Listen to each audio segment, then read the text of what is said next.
به برنامه خبری رادیو زودی خوش آمدید. شعله گل خوجه هستم که از استودیو مرکزی شما از آن را همراهی میکنم و در برنامه امروز 14 انور این موضوع را داریم. در اصفهان نمایندگان تاجیکستان و قرقیزستان تنش‌های مرزی را بحث میکنند. رهبران هیئت را خوشبینند. شانس مصالحه با مشتریان دادگاه به مسئولین طرح منزل دسترس 2 روز مهلت داد که مبلغ جبر دیده ها را برگردانند. ما شادی که اینکه خانه هم این روز تیار شده است میرویم. این خانه ها را نگرفتن، خیلی ها را قپیدن محکم کردن. و با امید کمک پدر برای جراحی و نجات فرزندش از افراد خیرخواه امداد می‌طلبد. Новосибирск, он врачка операция کرد 1 میلیون 1.5 میلیون گفت 1.5 میلیون روسی. امروز نمایندگان تاجیکستان و قرقیزستان در نویه اصفهان برای حل تنش‌های مرزی سر میز مذاکرات نشستند. طرف تاجیکستان را عظیم ابراهیم، معاون نخست وزیر و هیئت قرقیزستان را همتای او جینیش رزاقوف نمایندگی دارند. قبل از آغاز گفتگو جانب‌ها در روبروی خبرنگاران عاید انتظاراتشان از مذاکرات سخن کردند و تاکید نمودند که باید امنیت و همزیستی ساکنان دو طرف مرز حفظ کرده شود. مذاکرات هیئت‌های تاجیکستان و قرقیزستان برای حل مسئله‌های مرزی و به خصوص کم کردن مناقشه‌ها بین ساکنان دهه‌های نزد سرحدی روز 14 ینور در اصفهان آغاز شد. دو طرف اعتراف می‌کنند که وضع در مرز پیچیده است. جانب تاجیکستان را معاون نخست وزیر عظیم ابراهیم رهبری دارد. هیئت قرقیزستان را معاون سروزیر آن کشور جینیش رزاقوف. ملت‌های ما با هم نزدیک و برادرند و وظیفه ما حل مسئله های مرزی می باشد. عظیم ابراهیم معاون نخست وزیر تاجیکستان گفت در منطقه اول مرزهای اتحاد شوروی بود و سپس کشورهای مستقل تشکیل شدند که ضرورت معین کردن خط مرز را به میان آورده است. مردمی که در اینجا زندگی دارند عصرها باز با هم مسئولیت آمیز به سر میبرند و خویش و تبار شدند. امروز هم هیچ حادثه‌ای نشده است که به طرف یکدیگر سنگ اندازند. این صحبت‌های است که رهبران هیئت‌های تاجیکستان و قرقیزستان پیش از مذاکرات و در روبروی خبرنگاران بیان کردند، ولی آنچه در نشست‌های جداگانه و پس درهای بسته می‌گذرد تا حال به مطبوعات معلوم نیست. به هیئت‌های دو جانب رهبران نهادهای قدرتی دو کشور نیز شاملند. مذاکرات در حال برگزار می شود که ماه‌های اخیر وضعیت در مرز دو کشور پیچیده شده، بر اثر سنگ اندازی و تیرپرانی چند نفر زخمی و کشته شدند. از جمله شب 10 ینور امسال در مرز تاجیکستان با قرقیزستان مناقشه روی داد. هر دو طرف یکدیگر را به سر زدن مناقشه متهم می کنند. از 976 کیلومتر مرز تاجیکستان و قرقیزستان بیش از 400 کیلومترش معین و علامت گذاری نشده است. بحث و گفتگو سر منطقه های باقی مانده سالها باز ادامه دارد. دادگاه شهر دوشنبه امروز به مسئولین سابق طرح منزل دسترس امکانیت داد که تا 16 ینور با مشتریان خود سازش کنند و پولهای آنها را برگردانند. در عکس حال آنها پشت پنجره می روند. داستانی هفته گذشته برای سابق رهبر این طرح و همراهانش مهلت‌های طولانی زندان را تقاضا کرده بود. فعلا بیش از 200 مشتری منزل دسترس نه پول خود را بازپس گرفتند و نه صاحب خانه شدند. جبردیده‌ها میگویند زندانی شدن مسئولین به فایده آنها نیست. نماینده دادستانی از دادگاه خواست که نورالله نعیموف رئیس پیشین شرکت منزل دسترس را 22 سال از آزادی محروم کند. همچنین برای همراهان او رستم رجبوف 18 سال، مهینه رجبوف و خوجمقل رسولوف، خورشید خوجایوف و علیوف 10 سالی زندان طلب کرده بود. بازداشت نعیموف و همراهانش بر اساس شکایت مشتریان طرح منزل دسترس صورت گرفته، بررسی این پرونده 1 سال باز ادامه دارد. مقامات نورالله نعیموف و همراهانش را برای از خود کردن پول مشتریان متهم میکنند. من پول دولت بسپردگی، من نعیموف به نسپردم، من دیگر شخصان به نسپردم. من از دولت خواهش میکنم که پول مرا برقرار کند. من دیگرش نمیدونم چی چاره میبیند، چی حکم میبرد برای من نشته هیچ گفته نمیتونم. مقامات دادستانی شهر دوشنبه قبلا گفته بودند که 10 نفر از مشتریان این طرح شکایت کردند که مسئولین منزل دسترس از آنها پول گرفته و به خزینه طرح وارد نکردند. حالا نورالله نعیموف از جبردیده‌ها و منزل دسترس حدود 27 میلیون سومانی قرضدار بوده است. خود نعیموف در مرافعه دادگاهی به جبردیده‌ها وعده پرداخت مبلغ را داد. مقامات در گذشته گفته بودند اموال او را که از خانه و ماشین ها عبارت است و تقریبا 20 میلیون سامانه ارزش دارد حبس کردند. 14 اتاج برآمدگی بود. ما شادی که اینکه خانه‌ام این روز تیار شده است میرویم. اینا خونه را نگرفتن، نه خیلی‌ها را قپیدن محکم کردن.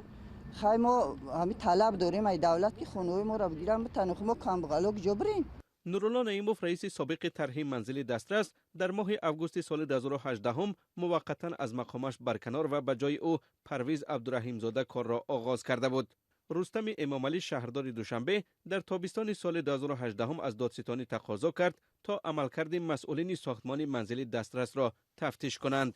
در شرطنامه مخصوص نوشته نشده است که پول البته به بانک امانت بانک سپرده شود. این سخنات در شرطنامه ما نیست. لیکن ما را برای آن گناهکار میکنند که شما در امانت بانک مبلغ را نسپردید. عیبدار شونده ها در مرافعه دادگاهی گفتند که به قدر امکان تلاش خواهند کرد پول مشتریان را بازپس دهند. این شرکت در مجموع از 300 مشتری قرضدار بود. حالا از این شماره 220 مشتری دیگر مانده است که منتظر گرفتن پولهایشان از این شرکت هستند. بینندگان عزیز، تو این دقیقه برنامه برای شما در برای مذاکرات تاجیکستان و قرقیزستان وابسته به بحث‌های مرزی معلومات دادیم.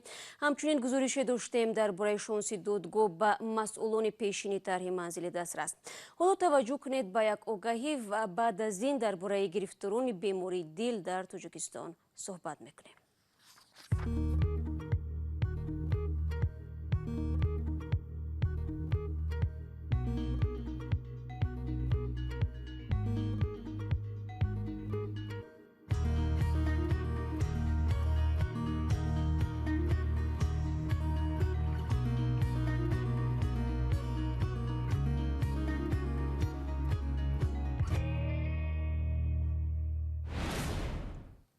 در تاجیکستان مقامات رو جوانشوی بیماری قلب به تشویش آورده است. تنها در سال گذشته والدین صدها کودک به پزشکان مراجعت کردند تا اینکه به دل دردمند فرزندانشان به قول مرهم شوند.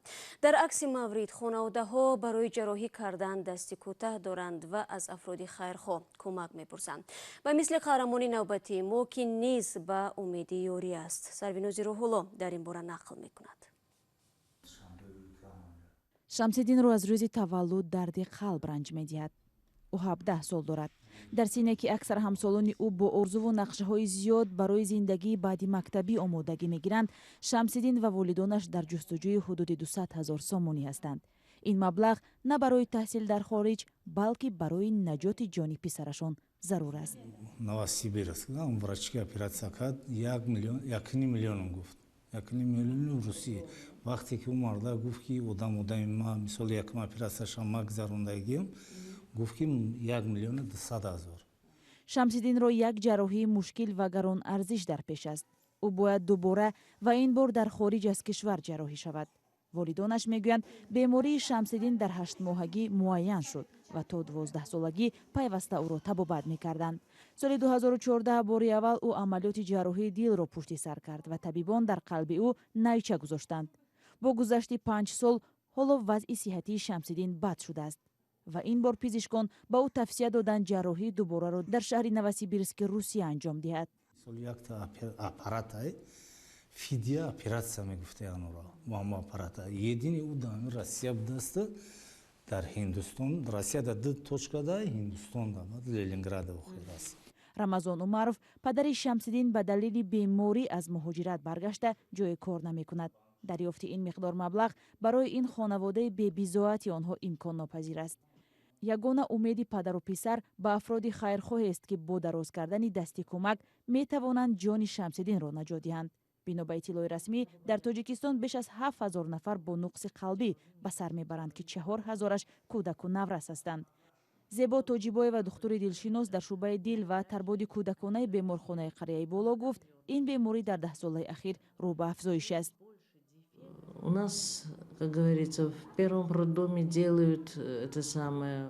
ҳоло дар таваллудхонаи рақам 1 дастгоҳҳое вуҷуд дорад ки метавонад тифлро ҳанӯз дар моҳҳои аввал дар батни модар ташхис кунад. дар ҳолати муайян шудани нуқси модарзодии дил онҳо метавонанд тасмим бигиранд. ҳафтаи аввали ҳомиладорӣ имкони сақти ҷанин вуҷуд дорад. Этого ребенка как говорится, делать аборт. танҳо дар як соли гузашта ба шӯъбаи дил ва тарбоди кӯдаконаи беморхонаи қарияи боло ҳудуди 1000 нафар муроҷиат карданд ки фарзандони онҳо аз нуқси модарзодии қалб ранҷ мекашанд. масъулини ин шӯъба мегӯянд ин рақам дар муқоиса ба соли 2018 ҳудуди 50% бештар аст. табибон мегӯянд ҷарроҳии дил мушкил ва гаронарзиш аст. барои гузаронидани ин навъи ҷарроҳӣ дар тоҷикистон вобаста ба дараҷаи он аз 30 то 100 ҳазор сомонӣ зарур аст. дар як соли гузашта дар тоҷикистон 170 нафар бар асари офатҳои табиӣ ва нохуш ҳалок шуданд. ба гуфтаи кумитаи ҳолатҳои фавқулода дар байни қурбониён онҳое низ ҳастанд ки аз сармои шадид фавтиданд. ин натиҷагирӣ дар ҳолест ки таи чанд рӯзи ахир минтақаҳои осиёи миёна ва афғонистонро сармои сахт фаро гирифтааст. ҳавошиносон ҳушдор медиҳанд ки ҳаво боз ҳам хунуктар мешавад. дар чунин вазъият даҳҳо хонаводаҳо дар афғонистон ки аз бими ноамнӣ хонаҳои худро тарк карда буданд боз ҳам дар рӯбарӯи таҳдиди марг қарор гирифтанд. ҷузъиёт аз мумин аҳмадӣ. хонабардӯш дар сармои зимистон ба иллати ноамниҳо ва фақр аз манотиқашон беҷо шуданд, аммо ҳанӯз ҳам бо мушкилоти зиёде даст ба гиребон ҳастанд. гулвина аз лағмон дар кобул паноҳ бурдааст, вале ин ҷо низ аз як сӯи ҳайрони рӯзгор аст ва аз тарафи дигар аз бесарпаноҳӣ. бошандагони ин паноҳгоҳҳо дар зимистони сард зери ҳамин хаймаҳо зиндагӣ мекунанд.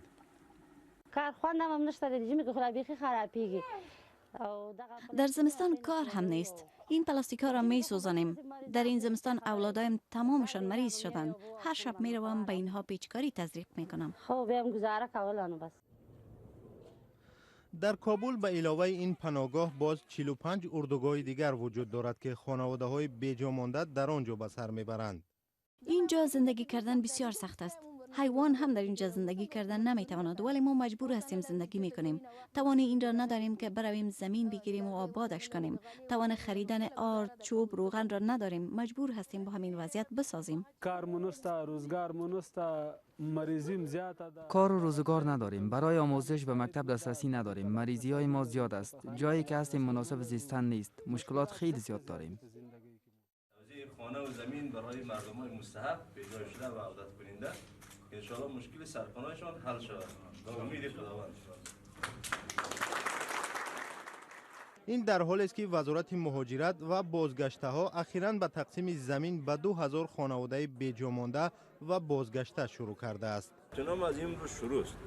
چی تعداد اینا بعد بر اساس همو چارچوبی که در فرمان 305 مشخص شده مستحق تشخیص داده میشه و اینکه چی تعداد میرسه بعد از ثبت و راجستر و بایومتریک و چک لیست هایی که از فرما بررسی شده باز در نهایت مشخص میشه. طبق آمار وزارت مهاجرت و بازگشته ها فعلا 95000 بنابر ناامنی ها از مناطقشان بیجا شدند. از این آمار 9000 خانواده های بیجا شده داخلی در کابل به سر میبرند. داشتن اسناد مهاجرت برای بازگشته ها و 5 سال زندگی کردن در کابل برای بیجا شدگان داخلی از طلباتی هستند که در اساس آن برایشان زمین داده می شوند. мақомоти эрон чанд нафарро дар доираи парвандаи сарнагунсозии боинги ширкати ҳавопаймоии украина боздошт карданд. ғулом ҳусайн исмоилӣ сухангӯи додгоҳи эрон гуфт ҳамаи боздоштшудагон дар суқут додани ҳавопаймо даст доранд. аммо гуфтан намешавад ки дар маҷмӯъ чанд нафар боздошт шудааст. ҳасани рӯҳонӣ президенти эрон низ субҳи имрӯз ваъда дод ҳамаи гунаҳгорон муҷозот хоҳанд шуд. 57 тан аз 176 қурбонии ҳавопаймои украинӣ ки рӯзи чоршанбеи 8 январ аз теҳрон ба کیف پرواز میکرد و سوی سپاه پاسداران ایران سرنگون شد ایرانی و کانادایی بودند. و بینندگان عزیز با سپاس از یکایک شما که تا این ثانیه ها ما را تماشا کردید. برنامه خبری رو برای امروز در همین جا انجام میدهیم و چون همیشه خبرهای روز رو در وبسایت رادیو آزادی بخونید و گزارش های جالب را میتوانید در آزادی ویدیو کانال ما در یوتیوب تماشا کنید. فراموش نسازید که صبح فردا نخست نوید بامدادی تقدیم شما عزیزان میگردد. تا ملاقات بعدی خدا نگهداری هر یک شما باشد.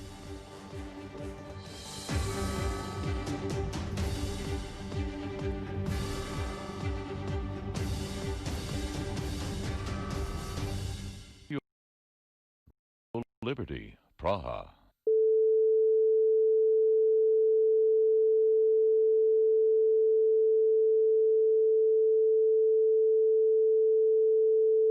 This is Radio Free Europe, Radio Liberty, Praha.